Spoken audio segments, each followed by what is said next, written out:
Until They Bring the Streetcars Back, Chapter 24. On a night when no one had a car and kids stayed home with a lot of flu and colds going around, I hiked from High Y to the Deb meeting at some girl's house on Juliet. Tired from a long, hard practice and not getting enough sleep, I'd have stayed home if it weren't for the bright surprise in my life. I walked the 6 blocks with my heart singing, not used to having Lola wanting to see me as much as I wanted to see her. When I thought about how she'd been watching the door, I ran the last block. Some kids arrived and left, but with only a handful of kids in the house, I had little hope of catching a ride. Steve showed up with a bunch from Skull and Keys, and I buttonholed him. Would you teach me how to hotwire a car? You mean right now? No, not now, but sometime soon. You don't have a car. I know, but I'm saving up. I'm going to get one this summer. In the meantime, you're going to start stealing cars? Steve riddled the room with his Tommy gun laugh. Finley's truck, so I can use it once in a while. Is it hard? No, it's simple.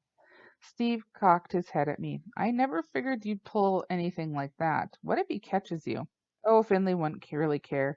I'll probably only do it once or twice. Will you show me? Yeah, sure. When? Saturday, when I have the truck. Lola came from the back of the house wearing a white Angora scarf and mittens, and she leaned up against me, and I felt a big, sappy grin show up on my face. You want to go out with us? Steve asked. I looked at Lola. Let's walk, she said, and she took me by the arm, and I could feel myself growing 3 inches taller. Okay, we'll walk, I told Steve. Thanks, anyway. I pulled Lola towards the door. Don't steal any cars, Steve hollered as we bounced down the steps together. What did he mean by that? She asked. I don't know. He's a nut. It was a mild night, about 20 degrees, with a slight breeze. We walked hand in hand under the streetlights in the nippy night air. We tried to see the stars through the skating clouds. She pushed me into the snow, and I pulled her into my lap. I was so happy I wanted to jump over snowbanks and ring doorbells and wave at strangers. But as we walked down Cleveland, I kept wondering about Tom, and I had to find out what was going on. If I was going to die, kill me right there and get it over with. Are you still going out with Tom? I said. No, she said as we walked, and my mother's having a fit. She wants me to marry someone who's going to be a doctor or an architect or something like that.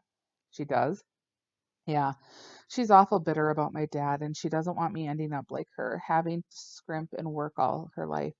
She says she got fooled by high school romance, and look where it got her. That's all a bunch of bunk, and that I have to be practical.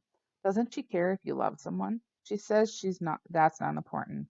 What do you want? I said, afraid of her answer. I thought about what you said at the formal, that I didn't even know when someone loved me. You were right. And I realized that Tom doesn't love me. He wants me, wants to neck and everything with me, but he doesn't love me.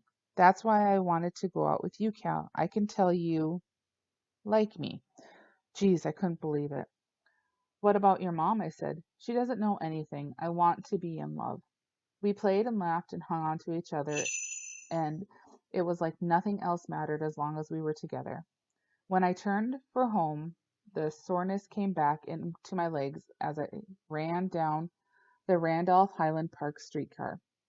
I still couldn't believe that she might be falling in love with me, but even though she had me going around whistling all the time, I hadn't forgot about little Jacob and Gretchen. Steve had promised to show me how to hotwire a car, and no one in the world would ever guess what car I had in mind. At supper, the mystery of the disappearing carrots was solved once and for all. I passed the lima beans from my father to my mother without helping myself. Take some beans, Kelvin. They're good for you, my mother said. Last night I saw a carrot walk out of the kitchen with Peggy, my dad said without looking up. I spooned only 4 beans on my plate, and my mother was so distracted by the carrot report that I got away with it. My sister gulped silently. Peggy, my mother said. But Cedric Adams was on, Peggy said, like she couldn't believe my dad had left the living room during that hallowed time. Where was the carrot going with you? He said. I take them for Hotfoot. He's a rabbit. My mother turned somber at the mention of the cottontail, like she was in on it with us. That The rabbit Cal had in his room last fall, my dad said, with a slight smile drifting onto his face. You knew about it, my mother said. He used to visit me in the bathroom when I was shaving in the morning. Nice little bunny. While the rest of us cringed at the astonishing thunderbolt, my dad seemed to be enjoying himself, and he let a full bellow grin pitch camp in that stubbled furrow of his Norwegian face. I'm trying to help him live through the winter, Peggy said. That's good, he said. But that's good food, my mother said. From now on, we'll keep a dish by the sink for all the leftovers Hotfoot would like, my dad said. Peggy and I smiled at each other, but she couldn't let well enough alone. I used to help McClusty's dog, too, she said. You did? I said, amazed at my little sister. Yeah, I throwed half a peanut butter sandwich over the fence to him. That was good food, my mother said. Good for you, my father said.